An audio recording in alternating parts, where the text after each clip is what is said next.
What's up mga Lodi? Our vlog for today.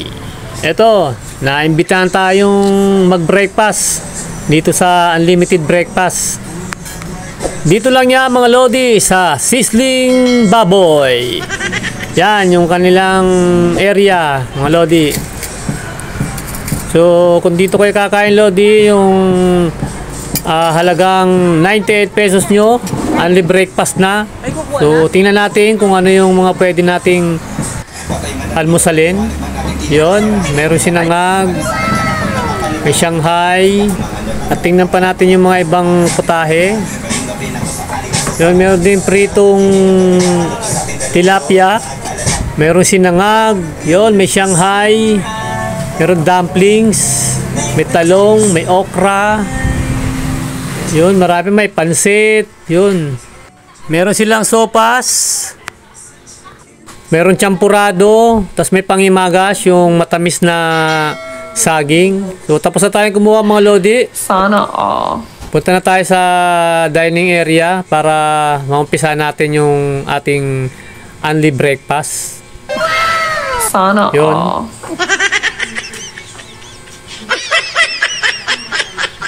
So yun nga pala mga Lodi, yung mga kasama ko tapos na silang kumain.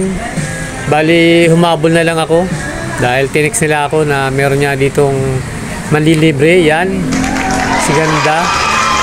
Maraming salamat sa iyo, Odi. Mabuhay ka at napakaswerte ko ako yung napili para mailibre. Yan, kain na tayo mga Lodi. So, galit-galit muna to. Unang subo, thank you God. Yun, sunod-sunod agad ang subo ni Lodi.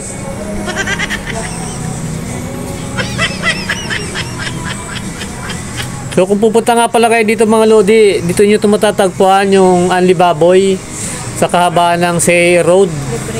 Malapit sa corner ng papuntang sakayan ng Kapulan Lupa.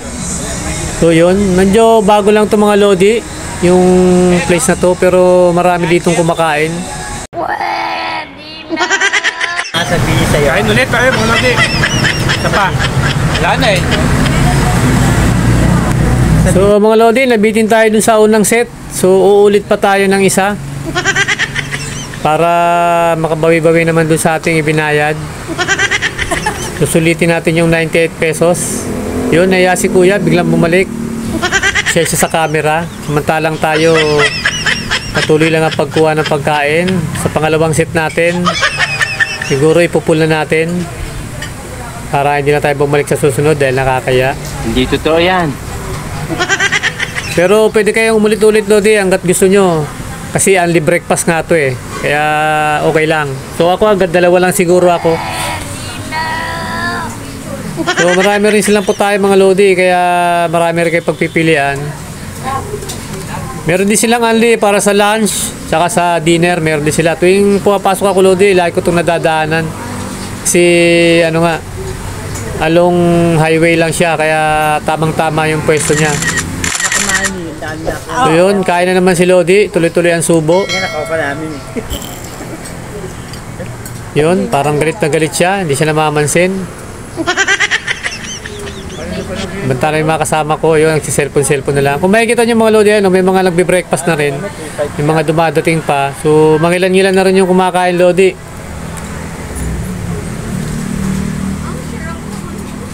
So yun, may dumating pa Lodi. Yan o, yung kapitbahay din namin.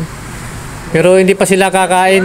Napadaan lang sila. Niyayaya ko pero hindi sila kumain kasi hindi naman nakuha ng libre. Kaya umalis na lang sila. Naiya sila sa akin, wala akong pambayad. Ayan, tapos na kami mga Lodi kumain. Picture muna kami. Yan.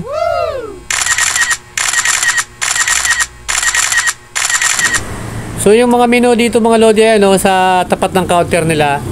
Yan, mamimili kayo dyan kung ano yung magugustuhan nyo. Meron dyan, kompleto yan mga Lodi. May yun yan, yung only breakfast. Tapos yung mga dishes nila sa ano Lodi, mga lunch tsaka yung dinner, pero hindi only yun mga Lodi. So siguro mabuti pa pasyalan nyo lang mga Lodi para malaman nyo yung ibang mga details. So yun mga Lodi, maganda naman yung place nila, ayan no, hindi mainit kasi meron sila sa labas.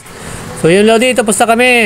Paalis na kami, iniwan na ako ng mga kasama ko, ayun na. So tatapusin ko na yung vlog ko mga Lodi, hanggang dito na lang. Maraming salamat sa pagsapan nyo sa akin.